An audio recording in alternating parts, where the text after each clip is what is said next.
Monte Carlo me falou que tava com uma Mercedes C300 e eu perguntei pra ele a cor, ele me falou que, cara, puta, quando eu falar que é vermelho, o cara vai ficar puto. Pô, vermelho. Vermelho? O cara não quer, não gosta dela vermelha. Pô, style pra caralho, porra.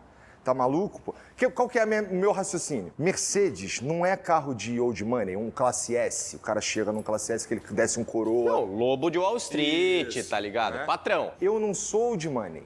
Eu não tô tentando parecer old money, entendeu? Compra carro errado, então. Calma aí, cara. Calma, eu gosto de barca, calma aí. Mas, ó, mas eles são vermelho. ok. Mas eles são vermelho, ok. entendeu? Você é o old money descolado. Não, eu sou...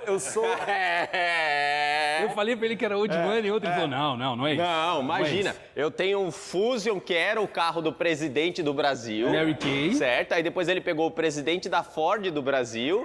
E aí agora ele tá... Ah, não, mas isso aqui é mais suave.